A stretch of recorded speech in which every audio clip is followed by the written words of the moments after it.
We have audio. Do we have audio now? We might have audio now.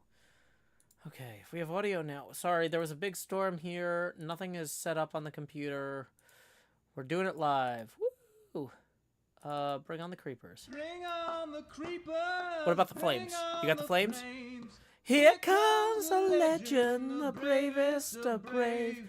Fiercer than lions, more southern than you. He conquered our hearts, and he'll conquer hell too. Joe Hills.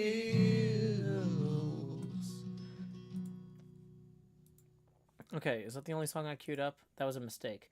What about Lectern Full Cauldron? That's about my fiance. Let's play that one.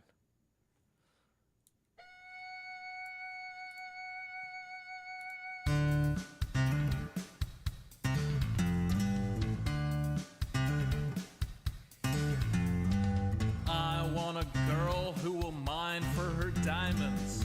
I want a girl who can sort a chest. I want a girl with shears that cut and swords that burn through zombie flesh. I want a girl who knows world generation, who crafts furrows and times her attack. She's modding her community. She's flying through the air. She's smelting out impurities and feeding her cat. I want a girl with a lectern and a full cauldron.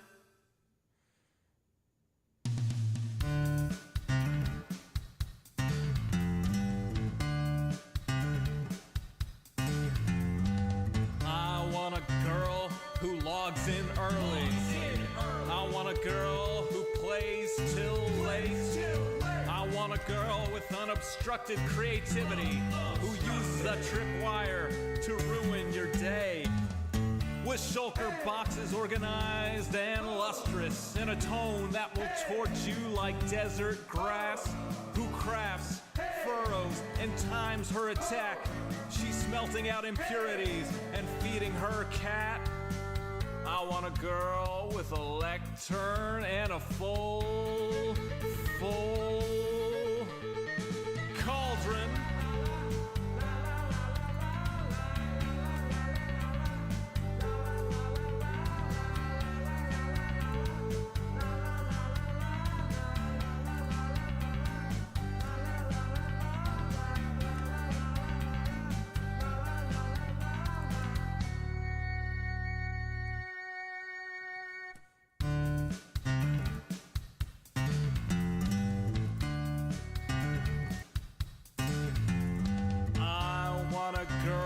Whose shields is emblazoned. I want a girl with good enchantments. On some server we will meet incidentally. We'll start to talk as we shoot skeletons. She wants a spawn with biome convenience. She wants a spawn that's in good repair. She's changing her aim from wither to dragon. She's trading her archery for a trident that's self-repairing. I want a girl with a lectern and a full cauldron.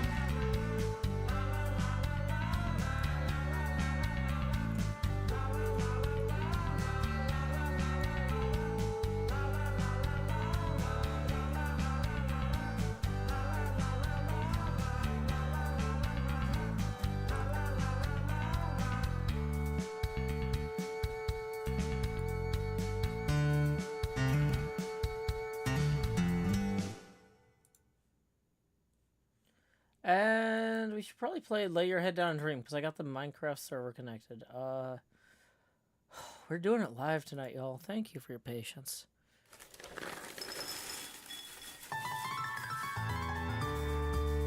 The summer is past, but your days keep growing longer. There's no wind in your sails, but the storm's blowing stronger. Walking hard, standing tall, keeping your head up through it all.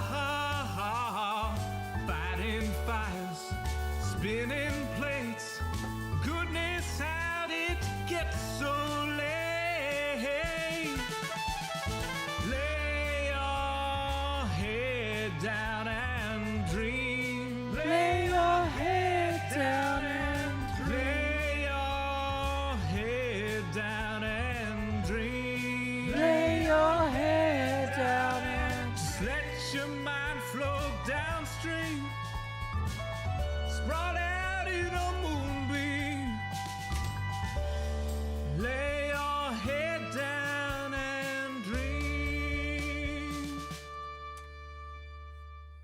Joe Hills is filmed before a live streaming audience. That's us.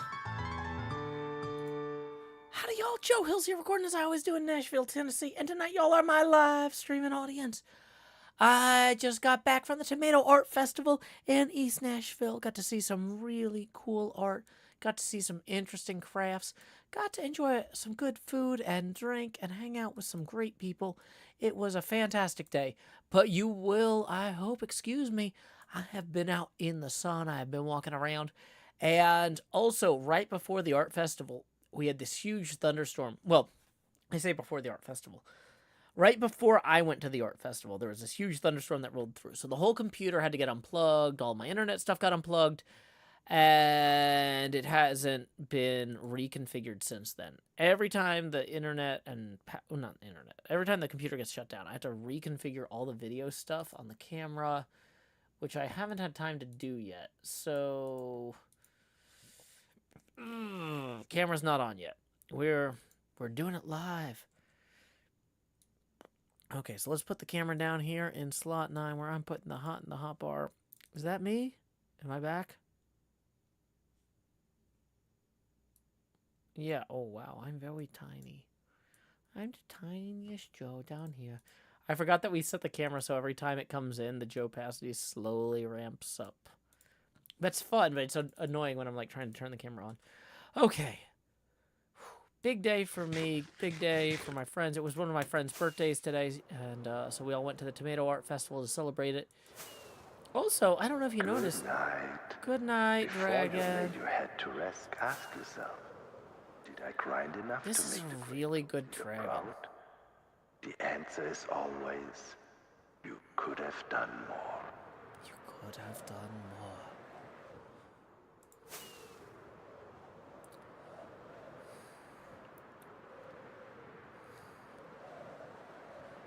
Bum ba da da. Do do do do do do do do do do. Let's go lay our heads down and dream. Nymph says so much is going on screen right now. Yeah, I'm flying around a pinball machine on Minecraft. I get it. Yeah, that's a lot. A dragon made of eggs. Ominous dog talking. Ender Ninja says, Duck's voice scared me. Welcome, Mahi0O, in the Discord chat. Nymph, yeah, check out Pearl's latest video. Pearl did some interesting things there. I recommend... actually, at the end of my last stream, I said, like, hey, we don't really raid people anymore because we're on YouTube. But here's Pearl's latest video. She did some stuff that you might want to see. And that dragon was one of the stuffs. Yeah. Our cleaning lady had a lot of extra dragon eggs and decided to make that. And I think it came out pretty well. So, yeah, I really like it. I really like what Pearl did with that. I have not been at my computer all day, and so I'm, like, looking at all my messages and stuff, and it's like I have a bajillion messages. We had to unplug everything because of the storm rolling in. And... yeah. La la la la la la la la la la la. Welcome, Mailman Dave. Cha-Cha says, I love the top of the decked out tower in the distance. Everybody's like, Joe, is your build really close to decked out? Like, closer than it used to be? I'm like, no. Wait, did Cub steal part of...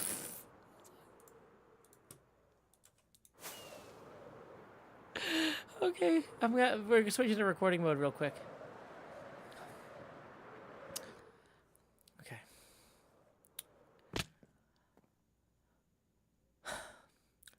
As part of our process for writing a poem for Cub Fans Library, I have started laying out and putting in blocks for the playfield here. Also, people kept asking, Joe, did Tango add decked out, like, really close to your base? And I was like, no, Cub put in a decked out tower over here. I don't know why he did. And then I started looking at this, and I'm like, wait, why are all these pink trees here? And then I realized maybe he stole the pink trees from near my House of Horrors. But these ones don't have moss on them. Let's go check the House of Horrors. Is it missing, like, a bunch of trees? I don't know, and I don't know if I'm prepared to know. Okay, it looks like the forest is still there. Maybe he stole somebody else's pink trees. Okay. Okay, good. Good. He had joked to me about stealing part of my pinball machine. I was like, you just need to extend the fence around your museum. And just include the whole pinball machine. I briefly thought he had stolen my trees, but apparently it was somebody else's cherry blossom trees he stole. So that's good. We're in the clear there. But I do want to show y'all the work I've made so far on the pinball machine playfield. We talked earlier this episode about the electromagnetic spectrum and taking 5 bands of it in particular to build our pinball machine and its space telescope theme around. Starting over here with these 2 rollover switches representing the infrared spectrum. Then up here we have a kind of a lane here that leads into the pop bumpers. You hit the pop bumpers enough, and in real life, you would have these like set up so that they would like flash different colors of the rainbow as you hit them, representing the visible bit of the spectrum that we have here, and the Hubble Space Telescope. For our UV light, I've got a trapped ball kind of sketched in here, where you would have a ball that cannot. It's basically a normal-sized pinball that can't escape its area. But when you hit it with your pinball, it flies up this lane past these 3 lights and hits this switch at the top there, lighting one of those lights. You light all 3 lights, and hey, you completed that mission. So that is 3/5 of the bands of the ultraviolet and electromagnetic. Sorry. The ultraviolet is the 3rd of the 5 bands of the electromagnetic spectrum we're dealing with. The X-ray Chandra drop targets with saucer. We got to fly up and over a little bit for this. This is something different. We have 7 drop targets here. C, H, A, and D, R, A. We have a saucer behind one. The first 3 drop targets would have basically a sling behind it, protecting this pop bumper here. The 4th would lead to this saucer.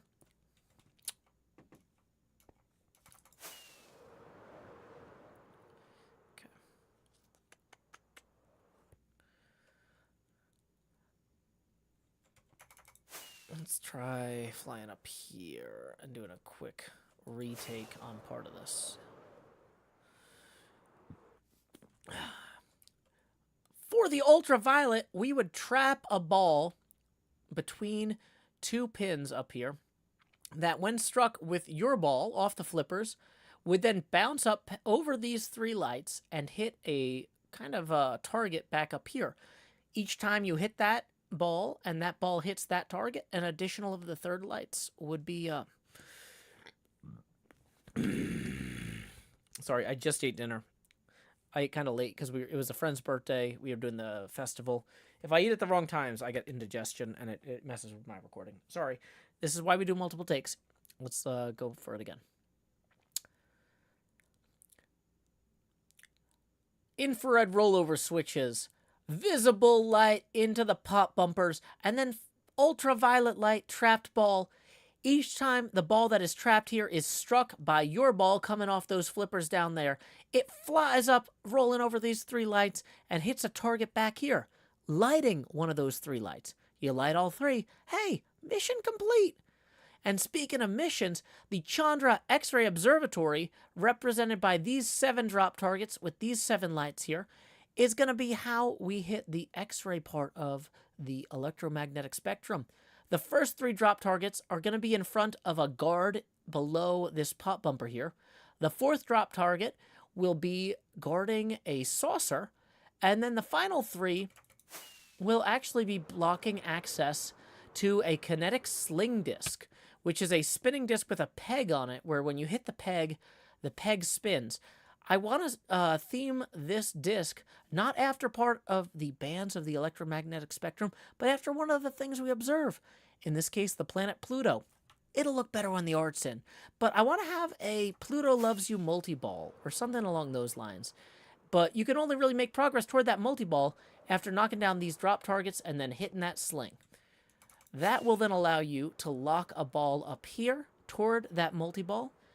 And we'll also have this saucer here serve as the third ball for that multi-ball. Now,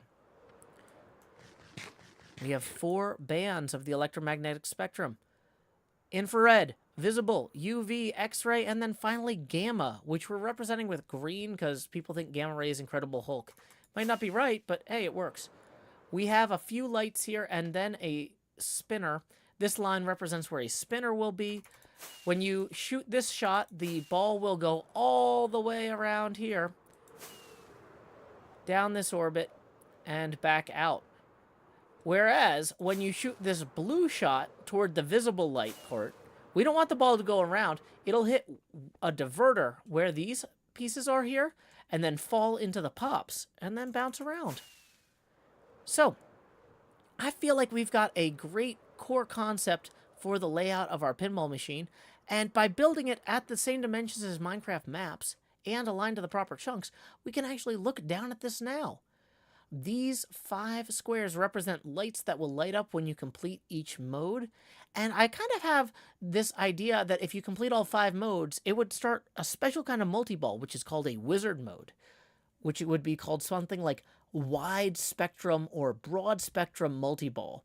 I haven't worked out all the details on that, but it feels right to me. So, anyway, that's where we're at in terms of Cub's expanding museum and his aspirations, as well as my aspirations to complete this playfield. But you know what? We still owe Cub a poem. Maybe I should go work on that now. Time skip! So we're going to stop the recording real quick. And we are back to slot 9. Putting the hot in the hot bar. I forgot to actually post the link to the tipping thing before. Tips are welcome via paypal.me/JoeHills and YouTube Super Chat. Salem says, "A Pluto loves you" is such a endearing concept. Yeah, one of my friends actually worked on parsing the imagery that came back from the New Horizons mission. He has a doctorate and like works on like part of the New Horizons team, and it's really cool stuff. And so kind of making something in honor of that felt right.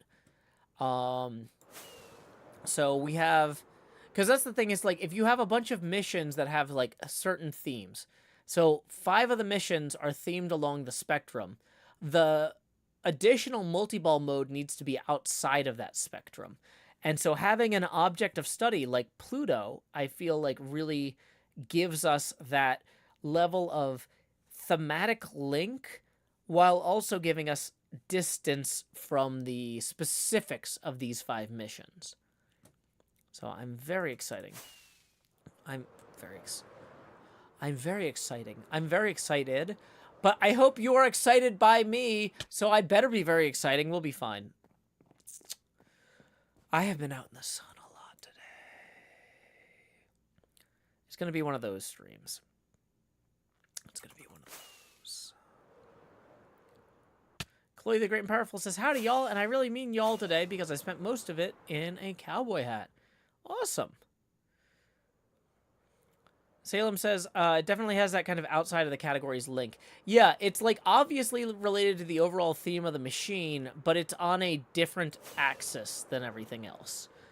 Everything else here is clearly like on the electromagnetic spectrum and observing the electromagnetic spectrum. And this is an observee. Pluto. And so the idea is that this disc here will actually be like a Pluto, like a image of Pluto with the heart visible and stuff like that. When it's done. I'm feeling really great about this.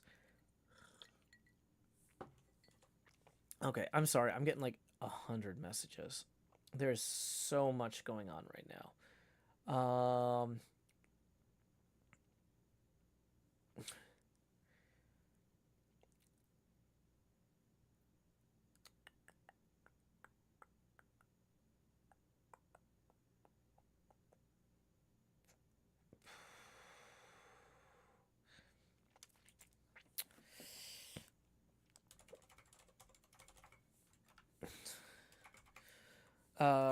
Hold on. You couldn't know this, but the flippers on my machine would probably be white with green glowing under UV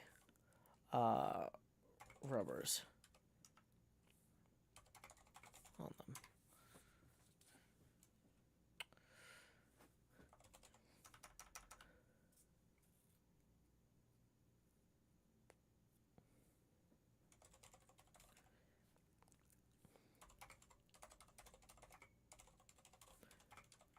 Otherwise, absolutely perfect. No notes. Okay. Sorry, I have a lot of plates I'm spinning right now. Okay. Mr. Kermit says, "Where's your face, Joe?" Oh yeah, sorry, I'm in slot 9, putting the hot in the hot bar. I need to get a green pane of glass here as well. Bum bum bum bum bum bum bum bum. Da da da da da da da.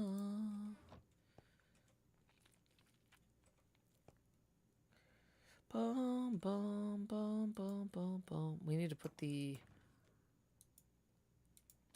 glass back in some of these chests, I think.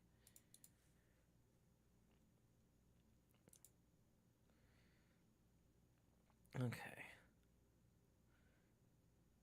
Why am I getting messages over here too?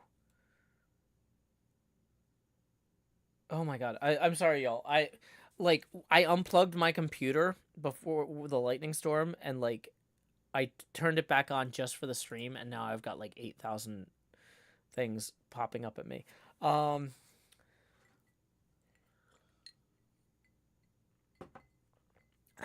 Okay. Yeah. We're all good. We're all good. None of this is bad. It's just like a lot. Okay. This is what I get for unplugging for a lot of the day. It's like I get back on the computer and everything's like, attention demanded. Where is your attention? Sparky says, pinball machine's looking awesome. Great job on the recording you just did. Thanks. Yeah, I think we're going to take a little bit of time. Yeah, we're going to take a little bit of time. We're just going to look down at the... not falling in there. Sorry. I was not going to say we're going to take a little bit of time and fall down here. Saying we're going to take a little bit of time and just look at what we've got here. Where we left this last night was a really good start. But we're not done. I think now that we've recorded that, what's the next step? Oh boy. In some way, okay, so there's a lot of missing glass. There's some pieces we need to remove. Let's go get some extra glass to fix the missing glass problem first.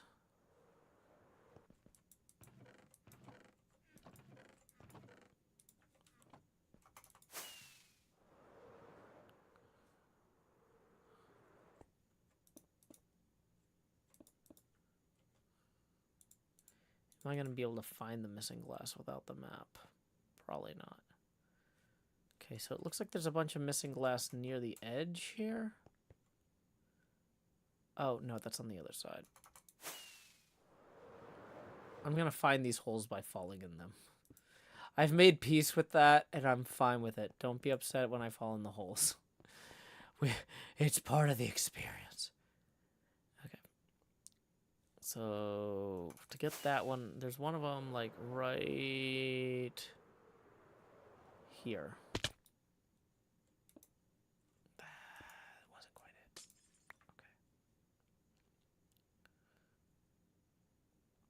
Okay, I'm feeling good about this. Will there be audio in the machine, especially with the new jukebox data pack? We'll see where Mojang gets that by the end. I'm not ready to do audio yet. Salem, la la la la la la la la la, tipping 20. Salem writes, so far, one of those streams is a very fun one. Well, thank you, Salem. We are now able to break out Dun dun dun dun dun dun dun dun dun dun. Break out! From slot 9 of the hotbar, please direct your attention down to slot 9 in the hotbar so I can say, howdy, y'all! Grow Hills here, expanding as I always do in Nashville, Tennessee. Day-to-day-to-day, day-to-day-to-day, day-day. Alrighty, so now I'm over here in the lower left corner. What a fantastic time for me. I'm very excited about that. Thank you, Salem, for helping us escape that square. Who wants to be trapped in a square? I am not a comedian on Hollywood squares. I think we have to strike. Ninf F says, finally nice, enough outside. Nothing like watching Joe Hill's under the moonlight. Joe Hill's under the moonlight. Joe Hill's under the moonlight. Crescent moon, quarter moon, half moon, 3/4 moon, full moon. Joe Hill's under the moonlight, especially on a hammock.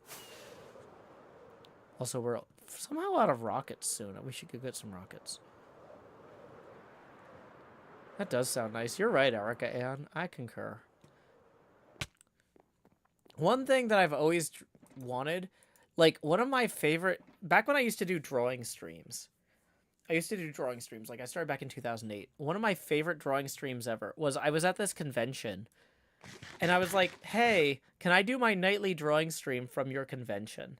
And this was before they had like booths for streamers or whatever, right? And so they're like, we don't really have a place for you to stream. And I'm like, well, I mean, I do it from my laptop and I've got my microphone and, you know, I just need like a couple chairs and a table and like somewhere to plug in the computer. And they're like, well, we can put you out on the loading dock. It should be quiet on the loading dock. I don't know if if you don't have family that works in trucking. Like my dad worked in trucking. He worked in logistics and he was a truck broker. And we had a warehouse at one point. A loading dock is like where you have, it's like a concrete floor, like 3 feet off the ground so the truck can pull up and unload. And it's got like these rubber bumpers so the truck doesn't hit the dock. And there's like a big door that comes up. And you might have like 4 or 5 of these in a row. And so I'm sitting out on the loading dock drawing with a friend who's also an artist. And like I could look out and just see the stars. And you might think like being sent out to the loading dock is an insult. But this was like 15 years ago and I still and like I had like 5 or 6 people watching my stream that night. I wasn't a big deal streamer back then. But like there's just something about streaming under the stars and like creating art in nature. Like I love going out into nature and drawing or writing and streaming. Not like, granted, a loading dock that backs into a parking lot is not necessarily in nature, but like just there was like a big field just past the parking lot and a lot of trees beyond the field, and there was the sky was clear and beautiful, and there was this really cool water tower, and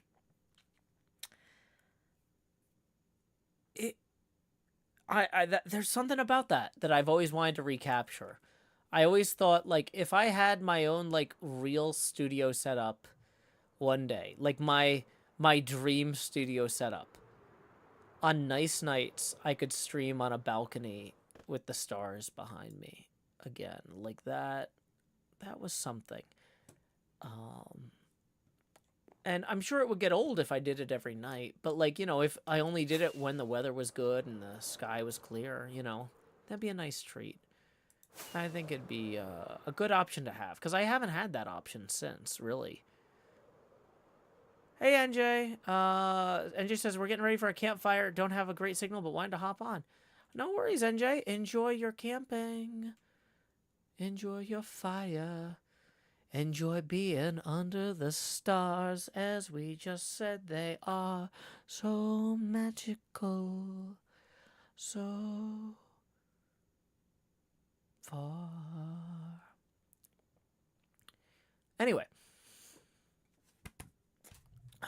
enough of me waxing poetic and waning something. Salem says there's definitely something special about being creative outside. Hope you get that one day. I do get it a lot. I love editing my videos outside. That's one of the reasons I insist on having an editing laptop, not an editing desktop. Because I love, like, sitting at a table outside of a coffee shop and being outside and feeling the wind. But, like, the thing is right now, for me, streaming outside is not an option. Like, I definitely still get to be creative outside, but it's a separate thing. You know, like to have that part of the process be outdoors. Braisky says, for a while I've wanted to go out into nature and just play my oboe. I have a piece specifically about a Greek god of nature I think would feel magical to play under the stars. Yeah, we actually have a lot of special outdoor music nights in Nashville. The most famous of which, not the only one by any means, is the Outdoor Pickin' Party. Every full moon at the Warner Parks, they have like this outdoor bluegrass kind of improvisational, bring your own instrument and play what you want thing. And yeah, there's a lot of great things you can do. NJ says it's pouring right now, so we're inside. Pictures to come. Catch you later. No worries, NJ. Have a great night.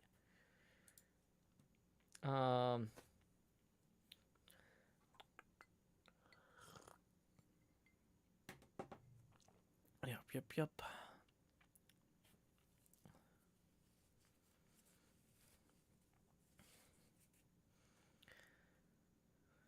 Bum bum bum bum bum bum bum bum bum bum bum bum bum bum bum bum bum bum bum bum.